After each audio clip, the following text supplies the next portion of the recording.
Very good morning friends. ये जो series है एनसीईआरटी की सीरीज़ है स्टार्ट कर रही हूँ। ये इस लॉकडाउन में आपके लिए बहुत ही बेनिफिशियल होगा, क्योंकि इस सीरीज़ में मैं 6 से लेकर 12 तक की सारी एनसीईआरटी को कंप्लीट करने वाली हूँ। और इस पे वे सारे आपके जो चैप्टर वाइज है एनसीईआरटी को एक चैप्टर वाइज में सारी चीज़ें आपको समझाने की कोशिश करूँगी। चलिए स्टार्ट करते हैं। ये आपका मैक्रो इकोनॉमिक क्लास 12th की एनसीईआरटी है, जिसे समष्टि अर्थव्यवस्था कहते हैं। और इसमें ये आपके ग्लॉसरी मतलब कि बहुत ही स्टार्टिंग शब्दावली से स्टार्ट कर रही हूँ। और यहाँ बहुत इंपॉर्टेंट टर्म्स लिखे हुए हैं जिनके बारे में आपको नॉलेज होना बहुत ज़रूरी है। यदि आपको इनका नॉलेज होता है तो आप पूरी चैप्टर को बहुत इजी वे में समझ पाएंगे और बहुत ही ईज़िली आप सारे चैप्टर को अच्छे से उनके क्वेश्चन आंसर सब कुछ कर पाएंगे। तो ये बहुत ही इम्पॉर्टेंट टॉपिक है ग्लॉसरी पार्ट। तो चलिए स्टार्ट करते हैं। पहले तो एडम स्मिथ जो है ये इकोनॉमी के आधुनिक जो अर्थशास्त्र है मॉडर्न इकोनॉमी के जनक हैं एडम स्मिथ, ठीक है। और ये इम्पॉर्टेंट पॉइंट है for objective point of view, ठीक है। फिर सेकेंड होता है अदायगी संतुलन। अदायगी संतुलन means balance of payment, means कि किसी भी देश का शेष विश्व के साथ लेन देन की लेखाओं का जो विवरण होता है उसे हम बैलेंस ऑफ पेमेंट या अदायगी संतुलन बोलते हैं। मतलब कि जैसे इंडिया है, इंडिया का किसी जैसे कि अमेरिका है, तो अमेरिका के साथ एक्सपोर्ट और इम्पोर्ट मतलब आयात और निर्यात जो करता है इंडिया, किसी सामान को निर्यात कर रहा है, किसी सामान को आयात कर रहा है, तो ये आयात और निर्यात कितना ज़्यादा है, मतलब हमारा आयात ज़्यादा है या फिर हमारा निर्यात ज़्यादा है, इसके आधार पे जो है हम क्या करते हैं निर्धारित करते हैं कि हमारे देश जो है कि दूसरे देश के साथ जो आर्थिक संबंध बनाया है वो हमारे लिए लाभकारी है या फिर नहीं है, हानिकारक है। क्योंकि हम किसी के साथ यदि हम ज़्यादा आयात कर रहे हैं मीन्स हम किसी देश से ज़्यादा कुछ खरीद रहे हैं और हम एक्सपोर्ट मीन्स कि निर्यात बहुत कम कर रहे हैं, तो इट मीन्स कि हमारा क्या है कि हमारा हानि चल रहा है, हम निर्यात कम कर रहे हैं आयात ज़्यादा कर रहे हैं। तो ये जो बैलेंस ऑफ पेमेंट होता है इसमें सारी चीज़ें क्या होती हैं, हम सारी चीज़ों का एक लेखा जोखा विवरण रखते हैं कि हमारा किस देश के साथ कितना मतलब लाभकारी हमारा संबंध है आर्थिक रूप से, और कितना ज़्यादा हमको हानि हो रही है, हमको प्रॉफिट नहीं हो रहा है, ठीक है। तो ये जो इसे हम बैलेंस ऑफ पेमेंट कहते हैं। जैसे कि चाइना के साथ हमारा क्या है कि हम बैलेंस ऑफ पेमेंट हमारा एक्सपोर्ट जो है कम होता है, इंपोर्ट बहुत ज़्यादा होता है, चाइना के साथ हम ज़्यादा उसकी चीज़ें खरीदते हैं, तो हमारा जो चाइना के साथ जो बैलेंस ऑफ पेमेंट है वो हम चाइना के साथ सही नहीं है, ठीक है। इसे बोलते हैं अदायगी संतुलन, मतलब एक्सपोर्ट और इंपोर्ट का जो एक विवरण होता है लेखा होता है उसको तैयार करना।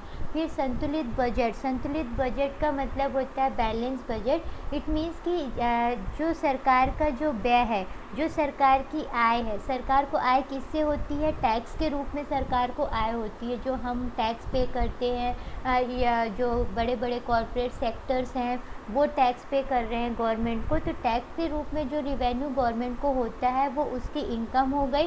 और जो गवर्नमेंट व्यय करती है मीन्स जो स्पेंड करती है हमारे ऊपर, जैसे कि एजुकेशनल सेक्टर में एजुकेशन को इम्प्रूव करने के लिए, हेल्थ को इम्प्रूव करने के लिए, तो इन सब चीज़ों को इम्प्रूव करने के लिए गवर्नमेंट जो हमारे ऊपर व्यय करती है तो वो गवर्नमेंट का खर्चा हो गया, ठीक है। तो जब गवर्नमेंट का बजट में उसकी करों से प्राप्त आय और उसका व्यय दोनों क्या होते हैं बराबर होते हैं, तो वो बजट क्या होता है बैलेंस होता है। मतलब कि जितनी उसको इनकम हो रही है उतना ही खर्चा है, इनकम से ज़्यादा खर्चा नहीं है, तो बजट जो है बैलेंस है। इसीलिए हर गवर्नमेंट जो है वो हर 5 साल में जो बजट पेश करती रहती है और वो क्या करती है कि वो बजट को बैलेंस करने की कोशिश करती है कि उसका खर्चा कम हो और उसकी आय जो है एक ज़्यादा रहे, ठीक है। तो बैलेंस ऑफ बजट कहलाता है।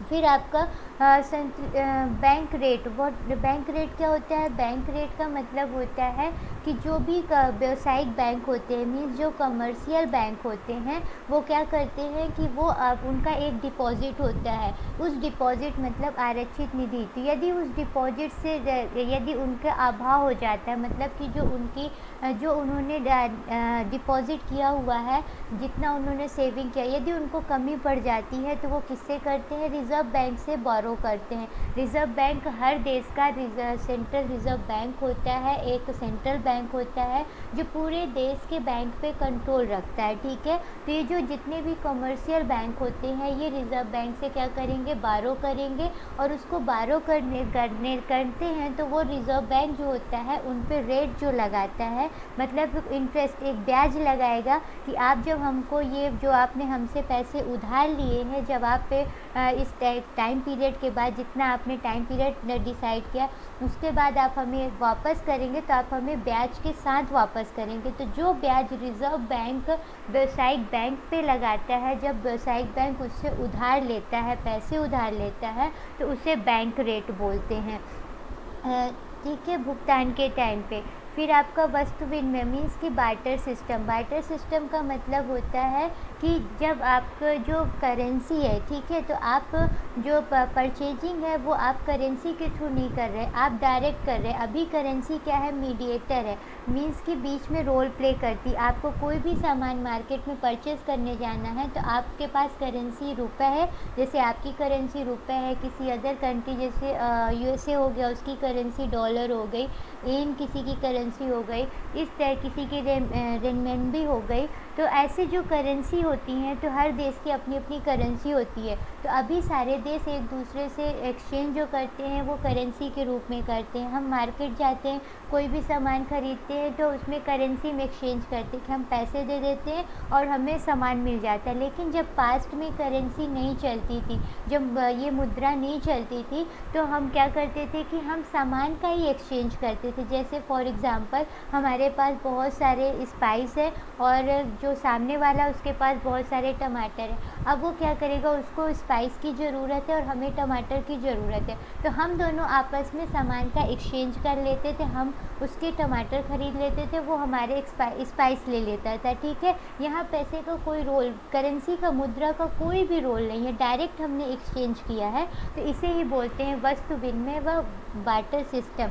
मीन्स कि आप डायरेक्ट ही जो है एक्सचेंज करो, ये चीज़ों को, वस्तुओं को एक्सचेंज करो, उसमें करेंसी का कोई भी रोल ना हो, ठीक है।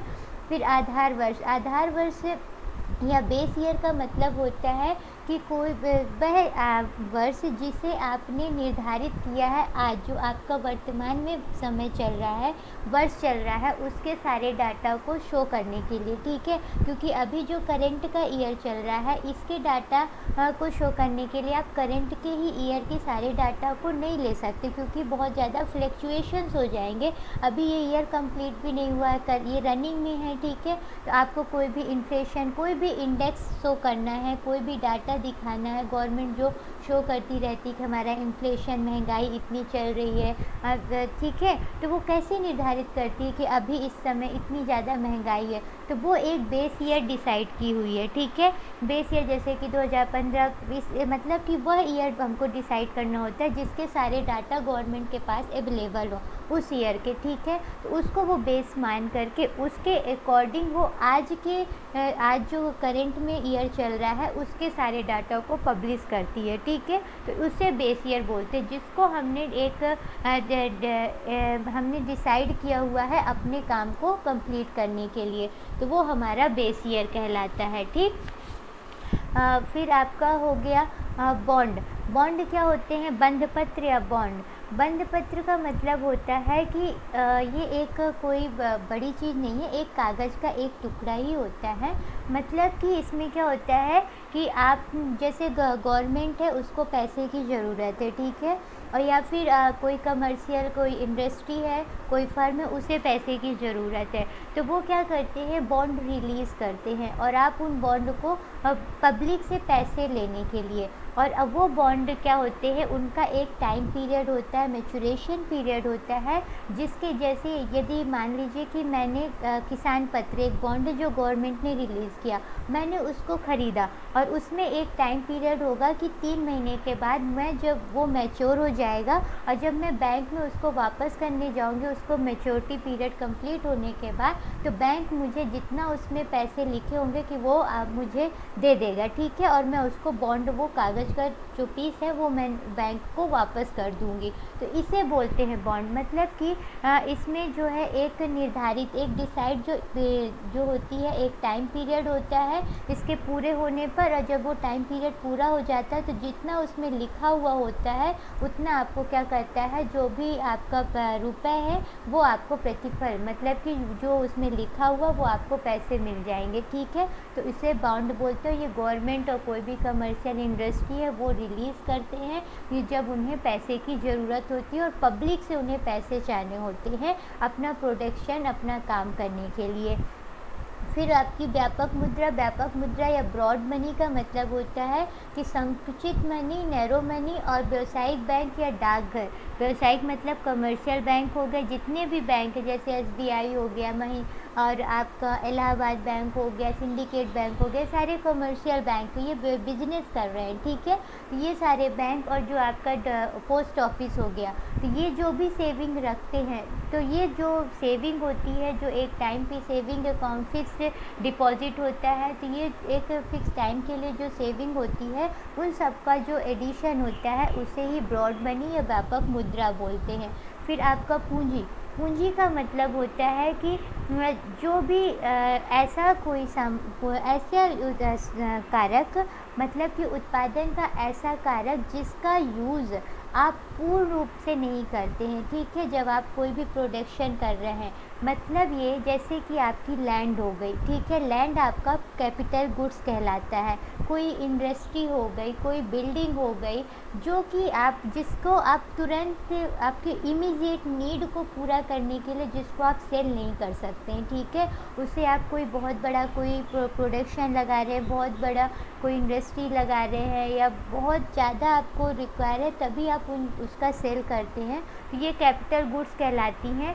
मीन्स कि जो ज़्यादा टाइम पीरियड के लिए स्टेबल होती हैं, ठीक है, जिन्हें आप तुरंत ही आप जिनका लेन देन में यूज़ नहीं कर सकते, वो कैपिटल गुड्स कहलाती है। तो पूंजी वही कहलाती है, जैसे लैंड है, तो ये उत्पादन के ऐसे कारक होते हैं जो स्वयं उत्पादित होते हैं, मतलब कि जो खुद ही बनते हैं। जैसे कि लैंड हो गई, तो लैंड कैपिटल हो गई, तो ये हमने खुद ही बनाया है, ठीक है। बिल्डिंग हो गई, तो ये हम खुद अपने लिए बनाते, मतलब कि हम अपनी जो पैसे हैं उनको सेव करके हम एक इंडस्ट्री खड़ी करते हैं, एक बिल्डिंग बनाते हैं जो फ्यूचर में हमारे लिए एक पैसे का सोर्स होती है, ठीक है। तो ये हम खुद ही उत्पादित करते हैं, और ये क्या होती हैं, ये किसी और प्रोडक्शन के लिए इनको या तो हम पूर्ण रूप से यूज करते हैं या तो पूरा नहीं करते। जैसे कि अभी मैंने कोई बिल्डिंग बनाई है, ठीक है, इन फ्यूचर मुझे कहीं दूसरी जगह कुछ प्रोडक्शन करना है, कोई नई फर्म लगानी है,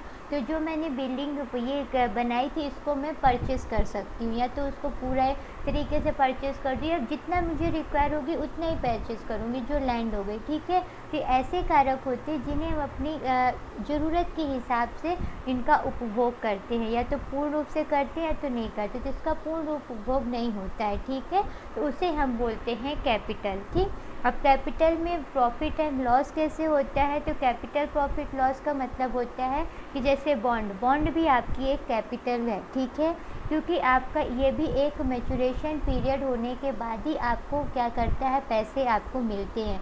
बिना मैच्योरेशन पीरियड के आप पैसे नहीं, आप कुछ सोचो कि अभी आपने बॉन्ड खरीद के घर पे रखा है और अभी आपको इमीडिएट किसी चीज़ की परचेज़ करने की ज़रूरत आ गई, तो आप ये नहीं कर सकते कि अभी जाओ बॉन्ड सेल कर दो और कोई भी चीज़ परचेज़ कर लो, ये पॉसिबल नहीं। जब आपका बॉन्ड का मैच्योरेशन टाइम हो जाएगा तभी आप उसे परचेज़ कर पाओगे और आप उसका यूज़ कर पाओगे, ठीक है।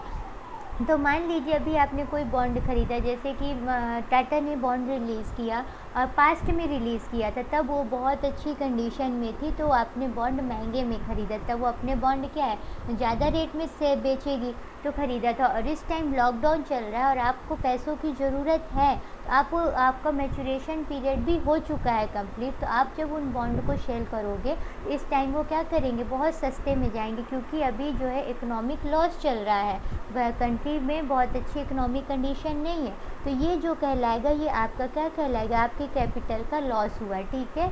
और इन केस अभी आपने कोई बॉन्ड ख़रीदा है तो किसी भी कंपनी का, तो वो काफ़ी सस्ता होगा, और जब आप फ्यूचर में सेल करोगे, जब वो मैच्योर हो जाएगा, या इन केस यदि उस कंपनी की रेपुटेशंस बहुत अच्छी हो गई, तो आपका वो जो बॉन्ड होगा वो काफ़ी महंगे में जाएगा, ठीक है। तो आपका वो पूंजी का क्या हो गया, प्रॉफिट हो गया। इसे ही बोलते हैं पूंजी का लाभ और हानि होना, ठीक है। फिर आपका हो गया पूंजीगत वस्तुएं, मतलब कैपिटल गुड्स। कैपिटल गुड्स क्या कहलाती हैं, ऐसी वस्तुएं कहलाती हैं जिनका जो क्रय है उपभोक्ता तत्काल की वस्तुओं की पूर्ति के लिए नहीं करता है। मतलब कि आप कंज्यूमर हैं, उपभोक्ता मीन्स कंज्यूमर, आप कंज्यूमर हैं, आपको अभी कोई सामान खरीदना है, मान लीजिए कि आपको कहीं पार्टी पे जाना है, अभी कोई आपको पार्टी वेयर शूट खरीदना है, तो क्या आपकी जो लैंड है, जो आपकी कैपिटल के रूप में है, लैंड है, आपकी पूंजी है, तो क्या आप उसे सेल करके आप वो पार्टी वेयर सूट खरीद लोगे, नहीं खरीदोगे, क्योंकि वो पार्टी वेयर सूट एक बहुत ही छोटी रिक्वायरमेंट है आपकी, उसके लिए आप अपनी लैंड को बेचोगे नहीं, ठीक है। तो पूंजीगत वस्तुएं ऐसी वस्तुएं होती हैं जिनको हम सेल करते हैं, तो उसके लिए हम अपनी तुरंत की आवश्यकताओं को पूरा करने के लिए जिनका क्रय नहीं करते हैं, इनका क्रय हम दूसरी वस्तुओं के उत्पादन के लिए करते हैं। मतलब कि आपको कोई इंडस्ट्री लगानी है तो आप उसको सेल कर दोगे, ठीक है, कि आप लैंड को सेल करोगे और आप कहीं दूसरी बिजनेस में उस पैसे को लगाओगे, तब आप उस लैंड को सेल कर दोगे, मतलब उस दूसरे बिजनेस से आप कोई दूसरा उत्पादन या प्रोडक्शन स्टार्ट करोगे, ठीक है। तो ये कहलाता है पूंजीगत वस्तुएं, ठीक। पूंजीगत देश या अर्थव्यवस्था। पूंजीगत देश या अर्थव्यवस्था का मतलब होता है कि वह देश जहां अधिकांश उत्पादन जो है वो पूंजीवादी फार्मों पे डिपेंड करता है, ठीक है। पूंजीवादी फार्म मतलब कि जो कैपिटलिस्ट फार्म है, ठीक है, जो प्राइवेट फार्म है, पूंजीवादी फार्म प्राइवेट फार्म ही होते हैं, तो जो देश जो है पूरा तरीके से वो प्राइवेट फर्म पे डिपेंड करता है, बड़ी बड़ी इंडस्ट्रीज़, बड़े बड़े इन्वेस्टर्स का रोल जहाँ ज़्यादा होता है देश की इकोनॉमी को चलाने के लिए, तो वो पूंजीवादी अर्थव्यवस्था या पूंजीवादी देश कहलाते हैं। जैसे कि फॉर एग्जांपल यूएसए एक कैपिटलिस्ट कंट्री है, कैपिटलिस्ट इकोनॉमी है वहाँ। क्यों? क्योंकि वहाँ जो है बहुत बड़े बड़े जो इन्वेस्टर हैं, इंडस्ट्रियलिस्ट हैं, वो रोल प्ले करते हैं पूरे देश की इकोनॉमी को चलाने के लिए। लेकिन हमारी जो इंडिया है, हमारी इंडिया पूंजीवादी देश नहीं है, क्योंकि हमारे इंडिया में अब जो है देश की आर्थिक स्थिति या आर्थिक क्रियाएं जो हैं उनको सबको चलाने के लिए गवर्नमेंट का रोल ज़्यादा है प्राइवेट के कंपेरिजन में। रोल तो दोनों का है, लेकिन गवर्नमेंट ज़्यादा रोल प्ले करती है,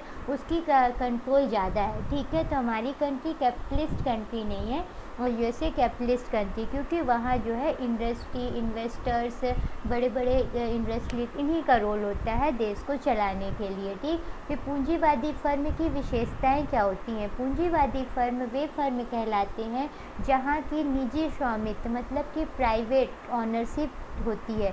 जो प्रोडक्शन हो रहा है, ये प्रोडक्शन के कारकों पे, जो प्रोडक्शन के फैक्टर है, जैसे कि लैंड हो गई, वर्कर हो गई, ये सारे प्रोडक्शन के फैक्टर है, ठीक है। तो ये क्योंकि ये प्रोडक्शन में पार्टिसिपेट करते हैं, प्रोडक्शन करते हैं, तो इन पे किनका अधिकार है, किनका स्वामित्व है? निजी, मतलब प्राइवेट ऑनरशिप है। जो प्राइवेट कंपनीज हैं, प्राइवेट जो बड़े बड़े इंडस्ट्रियलिस्ट हैं, वो इन पे क्या करते हैं? ऑनरशिप करते हैं, ठीक है, उनके मालिक होते हैं। तो पहली ये विशेषता होती है पूंजीवादी फर्म की। दूसरी क्या होती है? वो बाज़ार के लिए उत्पादन करते हैं, मीन्स कि जैसा बाज़ार में डिमांड और सप्लाई होगी। जैसी बाज़ार में डिमांड होगी उसके अकॉर्डिंग ही प्रोडक्शन होगा। बाज़ार में यदि मान लीजिए कि डिमांड है कि हमें गेहूँ ज़्यादा उत्पादन चाहिए, तो व्हीट का ही उत्पादन होगा, किसी और चीज़ का प्रोडक्शन नहीं होगा। ठीक है, तो जैसा बाज़ार का डिमांड होता है उसके अकॉर्डिंग प्रोडक्शन होता है। तो ये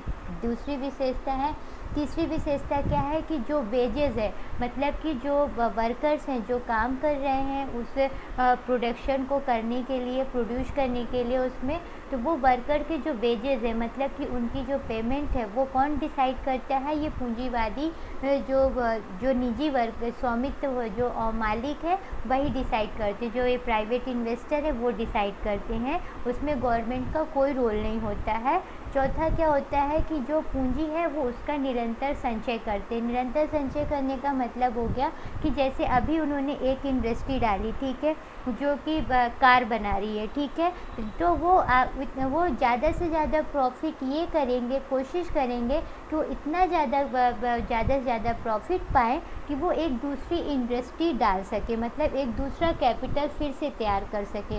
इंडस्ट्री एक कैपिटल है, ठीक है, पूंजी है, तो वो दूसरी इंडस्ट्री डाल सके, ठीक है। तो इस तरह वो पूंजी का संचय करते हैं, मतलब कि वो ज़्यादा से ज़्यादा प्रॉफिट कमाने की कोशिश करते हैं। तो जो पूंजीवादी फर्म होते हैं, जिससे वो अपने बिजनेस को ज़्यादा से ज़्यादा एक्सपेंड कर सके, ज़्यादा से ज़्यादा फैला सके, बड़ी बड़ी इंडस्ट्रीज़ 1 2 3 जितनी ज़्यादा से ज़्यादा डाल सकें, ठीक है।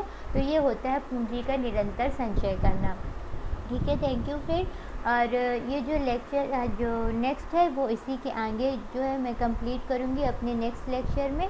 और यदि आपके लिए बहुत ही ज़्यादा इंफॉर्मेटिव है और आपके लिए बहुत अच्छी है सीरीज़, तो आप प्लीज़ इसे सब्सक्राइब करिए, शेयर करिए और ज़्यादा से ज़्यादा शेयर करिए, ताकि इस लॉकडाउन में ज़्यादा से ज़्यादा बच्चे जो हैं इस प्रॉफिट उठा सकें, ज़्यादा से ज़्यादा बेनिफिट हो बच्चों को और उन्हें एक अच्छा मैटर मिल सके। Okay, thank you.